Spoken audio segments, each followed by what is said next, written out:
मेरी मां बहन बेटियों, अगर जलेबियां खरीदने से और चूड़ियां खरीदने से तुम्हें फुर्सत मिल गई हो, अगर क्रीम और पाउडर और लिपस्टिक खरीदने से तुम्हें फुर्सत मिल गई हो, अगर अपनी सैंडल और अपनी चप्पल और अपनी साड़ी और अपना सूट एक दूसरी सहेलियों को दिखाने से अगर तुम फ्री हो गई हो, तो जन्नत में जाने का एक रास्ता जो बिलखुसूस तुम्हारे लिए है वो तुम सुनो।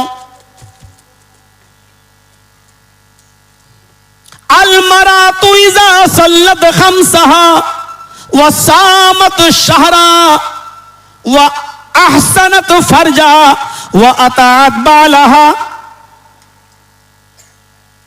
अलमरातु इज़ा सल्लत खम्सहा व सामत शहरा व अतात बालहा व अहसनत फरजहा फल तदखुल मिन अब्वाबिल जन्नति शात।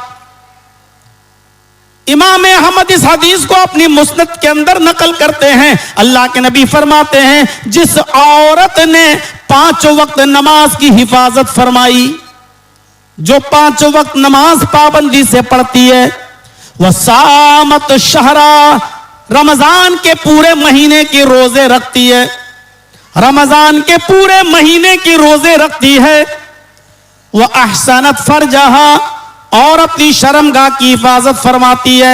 शर्मगाह की हिफाजत के यहां 2 माने हैं। एक माना तो यह कि वो अपनी शर्मगाह को किसी अपने शौहर के अलावा किसी दूसरे के बिस्तर पर नहीं ले जाती, अपने आप को अपने शौहर के अलावा किसी और के सामने वो पेश नहीं करती, अपने जिस्म को किसी गैर के सामने, शौहर के अलावा किसी और के सामने प्रस्तुत नहीं करती। एक तो शर्मगाह की हिफाजत का माना ही है, और दूसरा यह कि वो अपने सतर की हिफाजत करती है, यानी वो इतना बारीक और चुस्त लिबास नहीं पहनती कि जिससे उसके जिस्म की नशोनुमा, उसके जिस्म का बनाओ सिंगार साफ दिखाई दे, बनावट और कसावट सब दिखाई दे, उसके जिस्म का एक एक पार्ट्स आया नजर आए, नशेबो फराज नजर आए। अगर वो इतना चुस्त कपड़ा नहीं पहनती, ढीला ढाला कपड़ा पहनकर अपने सतर को छिपाती है, उसकी हिफाजत करती है, अपने जिस्म की हिफाजत करती है, वह अतात बाला, और अपने शौहर की इताअत व फरमा बरदारी करती है, अपने शौहर की खिदमत में कोई कमी नहीं करती। ये 4 काम जो औरत घर बैठे करती है, 5 वक्त की नमाज पाबंदी से पढ़ती हो, रमजान के पूरे महीने के रोजे रखती हो, अपने शर्मगाह की हिफाजत करती हो, और अपने शौहर की खिदमत में किसी किस्म की कमी ना होने देती हो, फल तदखुल मिन अब्वाबिल जन्नति शात। ऐसी औरत से कयामत के दिन फरिश्ते मैदान महशर में कहेंगे, आए खातूने खाना, आए अल्लाह की बंदी, तेरे लिए जन्नत के 8 दरवाजे खोल दिए गए हैं, तू जन्नत के जिस दरवाजे से दाखिल होना चाहे हो जा। ऐसी खुश नसीब औरत कोई नहीं होगी, कोई मर्द नहीं होगा दुनिया में जिसने नमाजें सबसे ज्यादा पढ़ी होंगी, उसको कहा जाएगा बाबू सलाह से गुजर जाओ। रोजेदारों से कहा जाएगा बाबू रैयान से गुजर जाओ, किसी से कहा जाएगा कि बाबू सलाम से गुजर जाओ। हर आदमी एक एक दरवाजे से गुजरेगा, लेकिन ऐसी औरत को फरिश्ते कहेंगे, ये तेरी मर्जी है, तेरे लिए जन्नत के 8 दरवाजे खुले हुए हैं, तू जिस दरवाजे से दाखिल होना चाहे हो जा।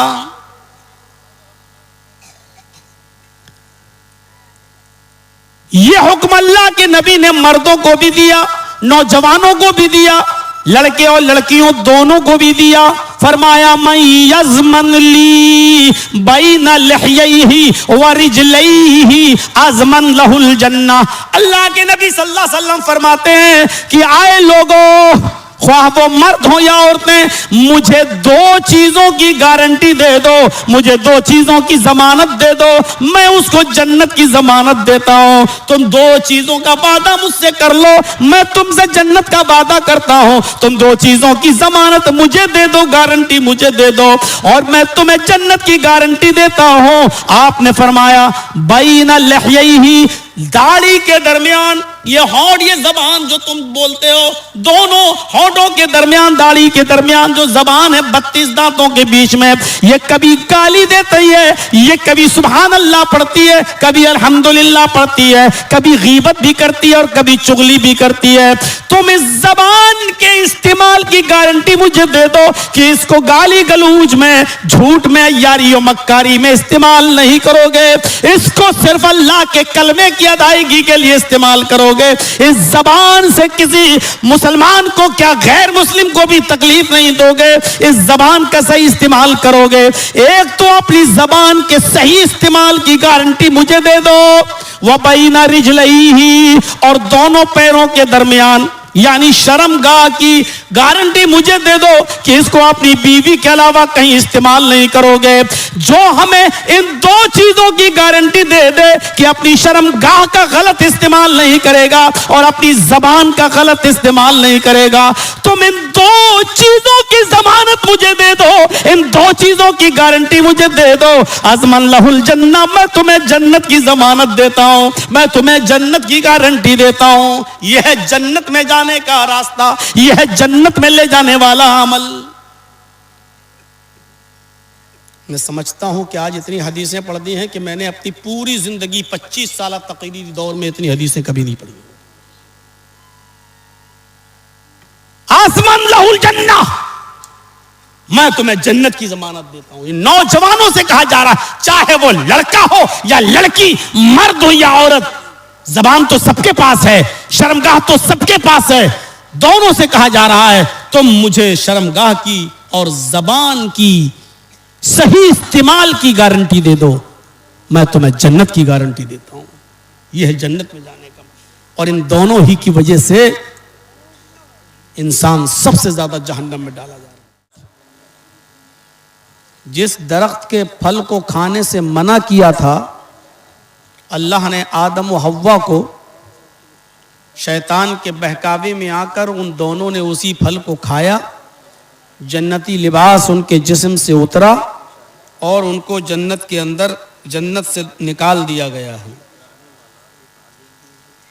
उनको जन्नत से निकाल दिया गया।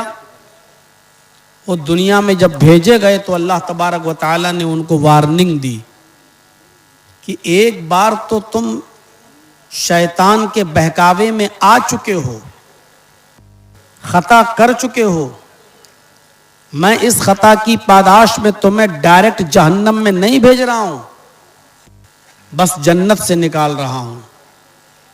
दुनिया में हमने तुम्हें भेज दिया है, अब यहां शैतान भी तुम्हारा पीछा करेगा। मैंने जन्नत में भी तुम्हें हुक्म दिया था कि शैतान के बहकावे में मत आना, और इधर भी हम तुम्हें हुक्म दे रहे हैं कि दुनिया में भी शैतान के बहकावे में मत आना।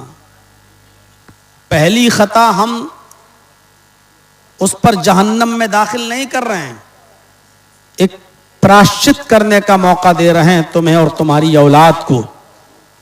अगर दुनिया में भी तुम शैतान के बताए हुए तरीके पर चले तो दुनिया में भी तुम्हें हमेशा नहीं रहना पड़ेगा, मौत आएगी और फिर तुम्हें जन्नत भी नहीं मिलेगी, बल्कि एक दूसरा मकाम भी हमने बनाकर तैयार कर रखा है जिसका नाम जहन्नम है। उस जहन्नम के अंदर तुम्हें दाखिल कर दिया जाएगा। तो हम इस दुनिया में इसलिए आए हैं कि ऐसे अमल करें जो हमें उसी मकाम पर पहुंचा दें, यानी जन्नत में, जिस मकाम से हमारे बाप हजरत आदम और हमारी माँ हव्वा को निकाला गया। वो कौन से अमल हैं जो हमको जन्नत में ले जाएंगे? वो कौन सी नेकियां हैं जो हमें जन्नती बनाएंगी? आज उसी की एक लिस्ट में आपके सामने रख रहा हूं। क्या ये अमल हमारी जिंदगी में हम कर रहे हैं या नहीं कर रहे हैं? अगर नहीं कर रहे हैं तो यकीनन ये हमारे लिए बहुत बड़ी नाकामी की बात होगी। जन्नत में जाने का पहला रास्ता, जन्नत में जाने की पहली सड़क, जन्नत में जाने का पहला अमल जो हदीस की किताबों में दर्ज है वो बहुत छोटा सा अमल है, बशर्त ये कि उस पर हम कायम हो। बुखारी की रिवायत है, किताब तौहीद के अल्फाज हैं, अल्लाह के नबी ने फरमाया, मन क़ाला ला इलाहा इल्लल्लाहु दखलल जन्नह,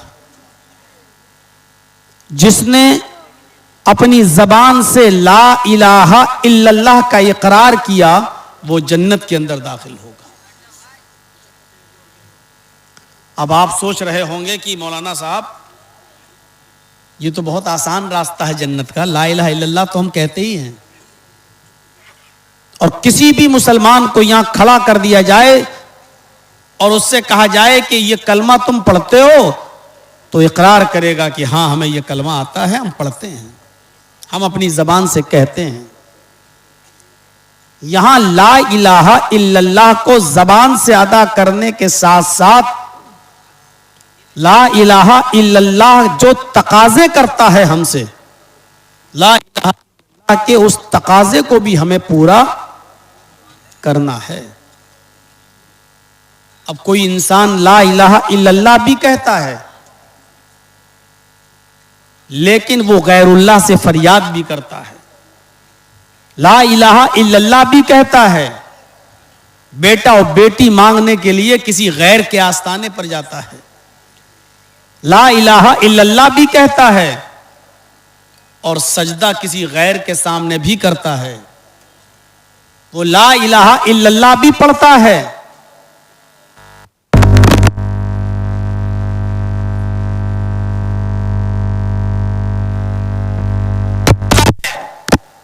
और तवक्कुल, एतमाद और भरोसा अल्लाह के अलावा किसी और पर भी करता है।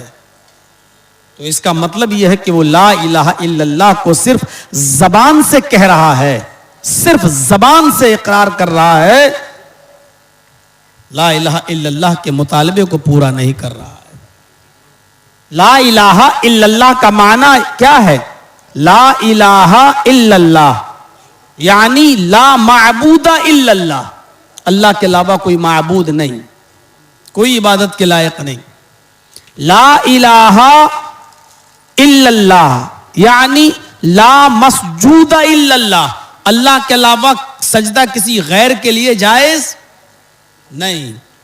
ला इलाहा इल्लल्लाह यानी ला मकसूदा इल्लल्लाह, अल्लाह के अलावा हमारा किसी और कहीं और कस्द नहीं। ला इलाहा इल्लल्लाह यानी ला मतलूबा इल्लल्लाह, अल्लाह के अलावा हमारा कोई मतलूब नहीं, हमारी कोई चाहत नहीं। यह है ला इलाहा इल्लल्लाह का माना। ये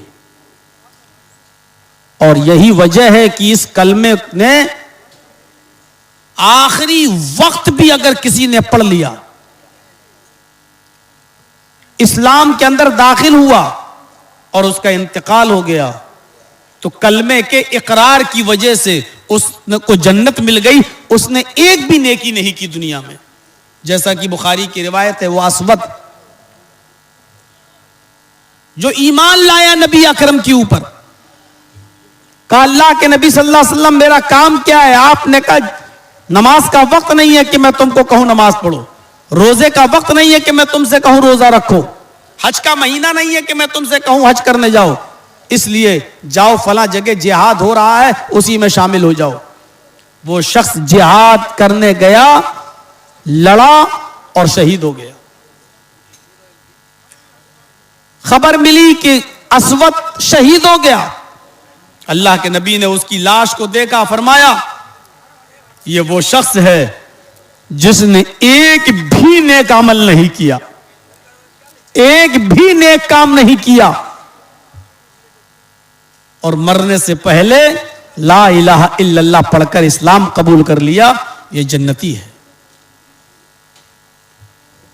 और अबू तालिब ने पूरी जिंदगी नबी अकरम की खिदमत की, पूरी जिंदगी नबी की सेवा की, दुश्मनों से बचाया, लेकिन आखिरी वक्त, इंतकाल का वक्त, अल्लाह के नबी ने उनसे कहा, चचा ला इलाहा इल्लल्लाह कह दो। नहीं कह रहे हैं। फरमाया अगर डरते हो लोग सुन लेंगे तो क्या कहेंगे, तो मेरे कान में कह दो ला इलाहा इल्लल्लाह। कयामत के दिन अल्लाह के सामने खड़े होकर मैं गवाही दे दूंगा, अल्लाह मेरे चचा ने मेरे कान में ला इलाहा इल्लल्लाह पढ़ा और अल्लाह से मैं आपकी सिफारिश करवाऊंगा। लेकिन अबू तालिब ने आखिरी वक्त भी कलमा नहीं पढ़ा और वो बगैर कलमा पढ़े इस दुनिया से चले गए।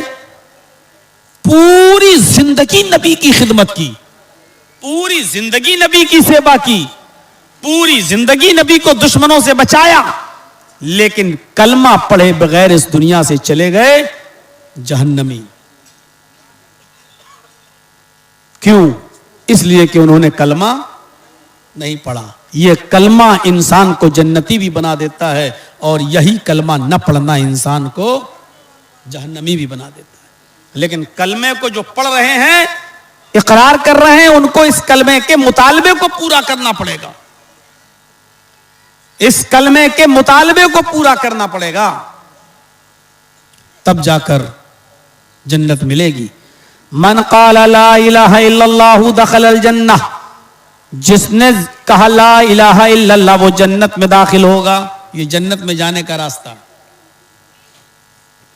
मन काना आखिरु कलामिही ला इलाहा इल्लल्लाहु दखलल जन्नह, मरने से पहले अगर किसी की जबान से निकल गया ला इलाहा इल्लल्लाह और ये उसका आखिरी जुमला था, आखिरी जुमला ला इलाहा इल्लल्लाह पढ़ते ही उसका इंतकाल हो गया, ला इलाहा इल्लल्लाह कहा और इंतकाल कर गया, तो जिसकी जबान से आखिरी जुमला ला इलाहा इल्लल्लाह निकला वो जन्नत के अंदर दाखिल होगा।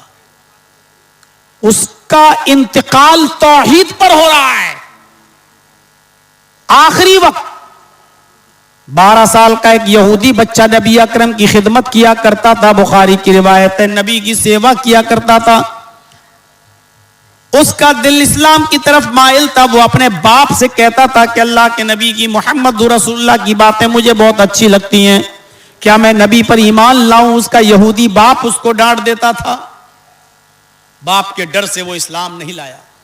एक दिन वो यहूदी बच्चा जब बीमार पड़ गया और काफी बीमार हुआ, तो अल्लाह के नबी को पता चला कि वो बीमार है, तो आप अयादत के लिए उस बच्चे को देखने के लिए उसके घर गए। दरवाजे को दस्तक दी, उसके बाप ने दरवाजा खोला, अंदर आने की इजाजत दी। अल्लाह के नबी उस 12 साल के यहूदी बच्चे के पास जाकर बैठ जाते हैं। उस 12 साल के यहूदी बच्चे के पास जाकर अल्लाह के नबी बैठ जाते हैं। आपने उस बच्चे के लिए दुआ भी की और आपने फरमाया, बेटा कुल ला इलाहा इल्लल्लाह, अपनी जबान से ला इलाहा इल्लल्लाह कहो। उसने अपने बाप के चेहरे को देखा, गोया कि वो अपने बाप से इजाजत मांग रहा हो।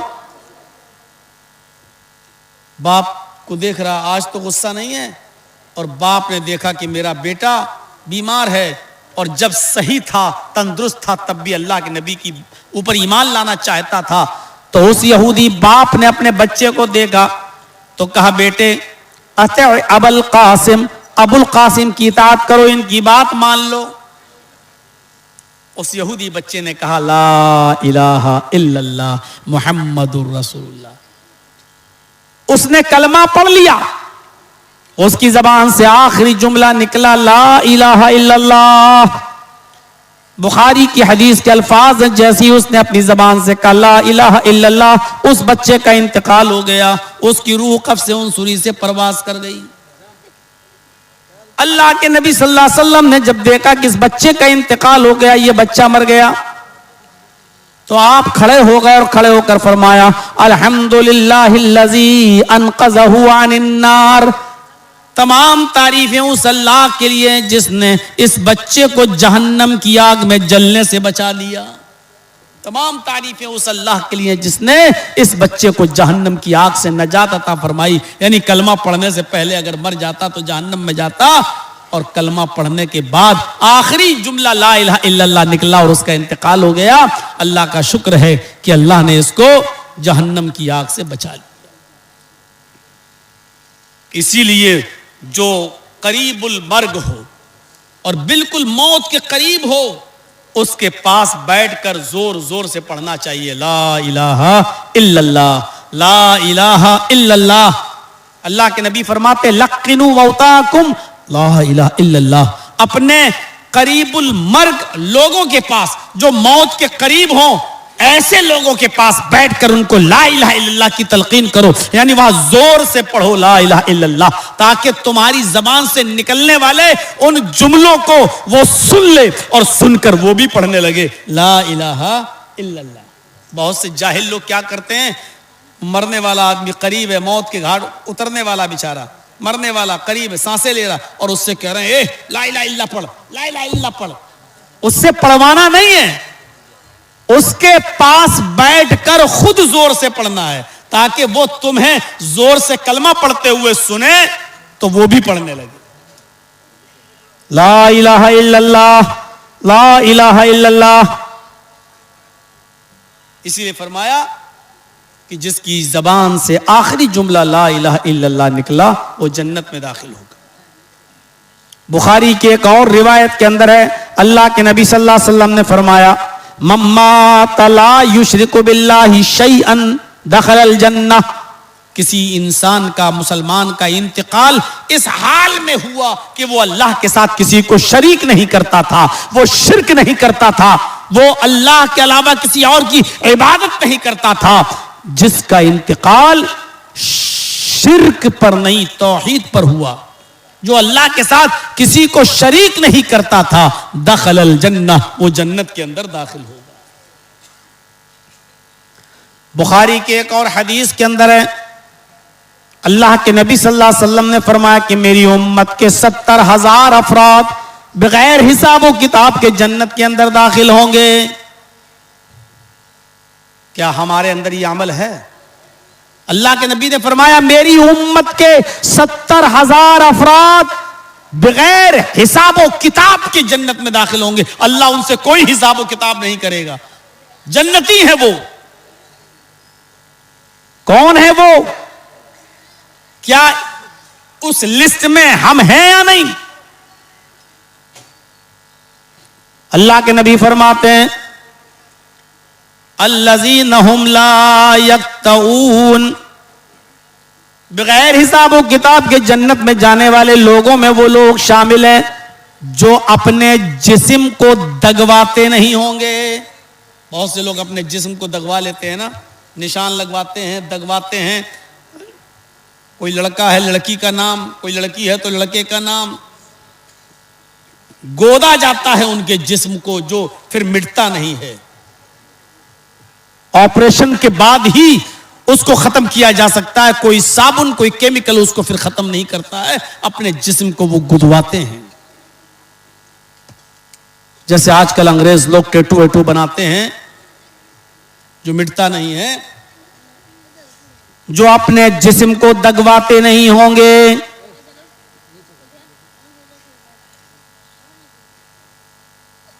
अल्लज़ीना हुम ला यततय्यरून, जो बदशगुनी नहीं लेते होंगे। बदशगुनी, बदशगुनी जानते हो?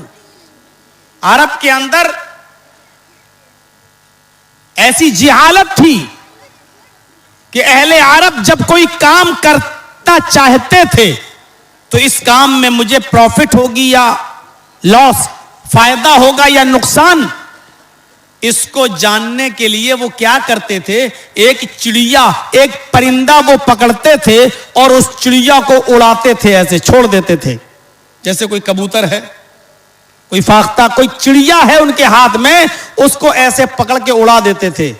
अब वो राइट साइड में अगर गई, सीधी तरफ अगर जाती थी, तो ये कहते थे हम जो काम करेंगे उसमें प्रॉफिट होगा, फायदा होगा।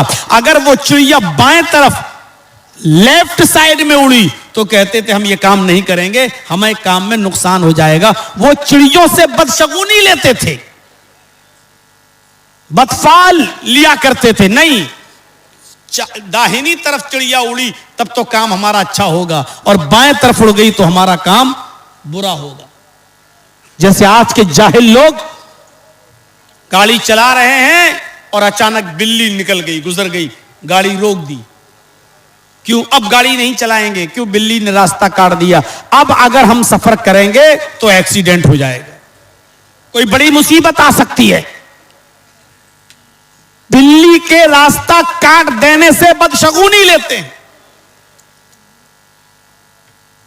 कोई काम हमने किया, पूरे हफ्ते फायदा हुआ, मंगल के दिन नुकसान हो गया।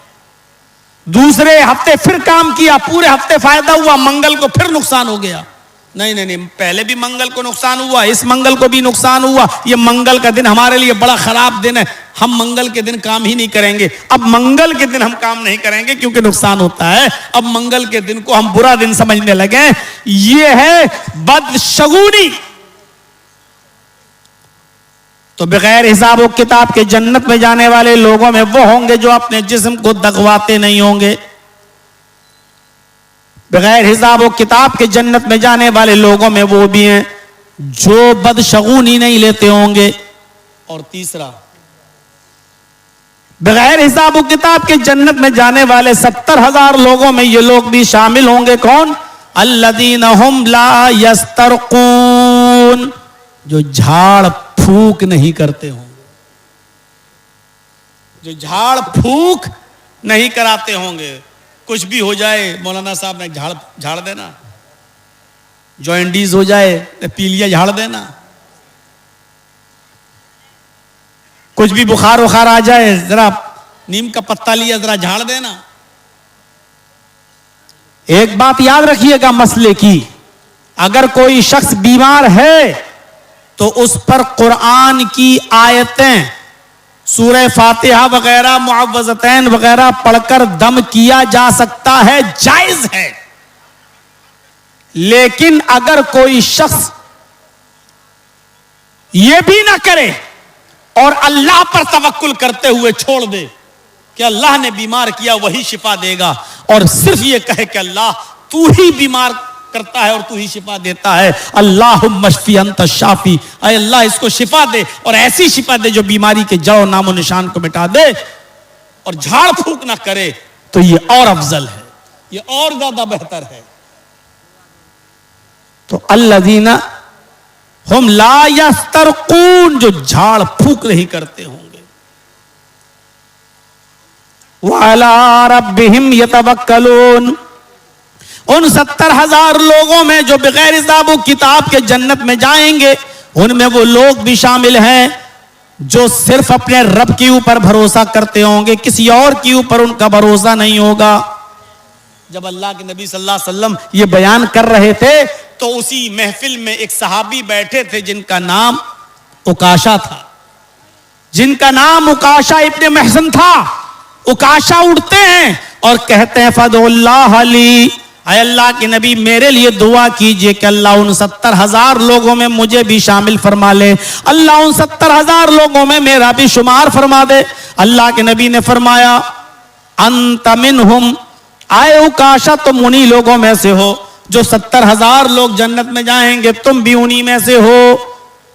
ये सुनकर एक और सहाबी उठे और कहने लगे अल्लाह के नबी मेरे लिए भी दुआ कीजिए कि अल्लाह उन लोगों में मुझे भी फरमा दे। अल्लाह के नबी फरमाते हैं अब नहीं, उकाशा तुम पर सबकत ले गया है, उकाशा ने पहल की और उकाशा के लिए बोल दिया गया है, अब नहीं, उकाशा सबकत ले गया है। ये बगैर हिसाब व किताब के जन्नत में जाने वाले लोगों में हो। हम अपने गरीबानों में झांकें, गौर करें, क्या ये अमल है हमारे पास? ये अमल जो हमें जन्नत में ले जाने वाले, क्या ये अमल हम कर रहे हैं? कितना हम ला इलाहा इल्लल्लाह का विर्द करते हैं और कितने हम उसका मुतालबा पूरा करते हैं? कितने लोगों की मौतें होती हैं हमारी आंखों के सामने, कितने लोग हैं जिनकी जबान से ला इलाहा इल्लल्लाह आखिरी वक्त में निकलता है। गौर कीजिए मेरे भाइयों, सोचिए। आइए जन्नत में जाने का एक रास्ता और हम आपके सामने रखते हैं, बहुत आसान रास्ता। और देखिए मुस्लिम शरीफ की रिवायत, मा मिनकुम मिन अहदिन यतवज़्ज़उ फयुहसिनुल वुज़ू सुम्मा क़ाल अशहदु अल्ला इलाहा इल्लल्लाह व अशहदु अन्ना मुहम्मदन अब्दुहु व रसूलुहु इल्ला फुतिहत लहु अब्वाबुल जन्नतिस समानिया। ये मुस्लिम शरीफ की हदीस के अल्फाज हैं। अल्लाह के नबी फरमाते हैं कि तुम में से जिसने वुजू बनाया, जिस शख्स ने वुजू बनाया, वुजू तो सब बनाते हैं, अब देखिए कितना सस्ता है जन्नत में जाने का रास्ता। भैया बार बार उठा बैठक मत करो।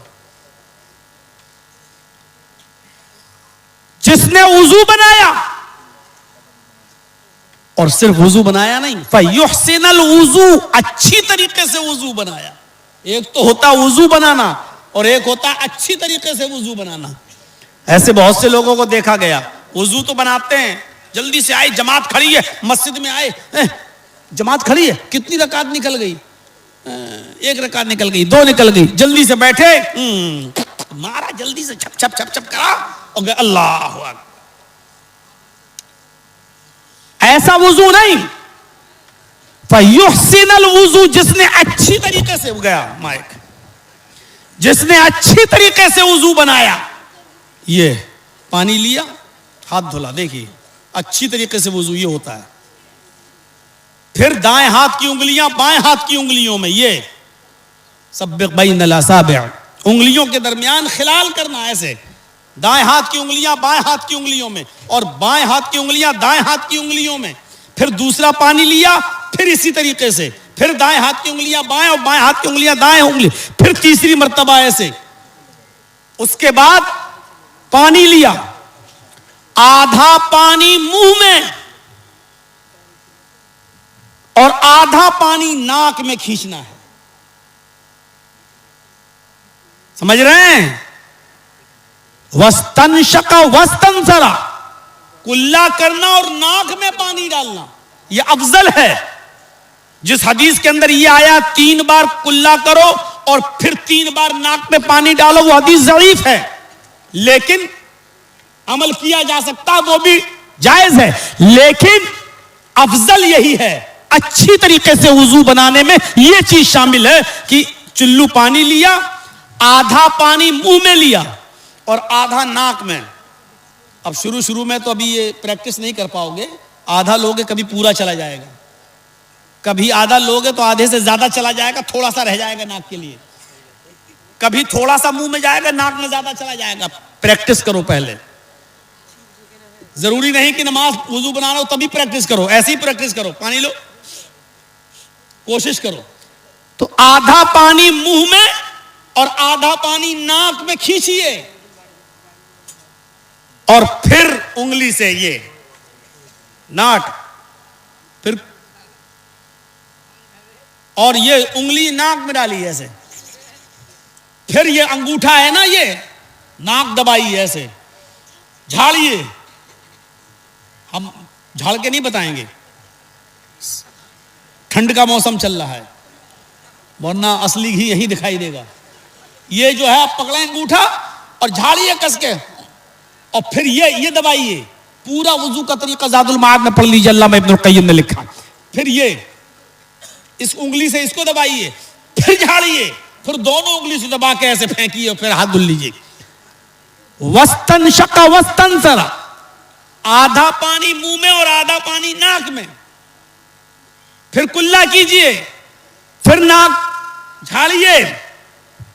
ये तीन ही बार करना है।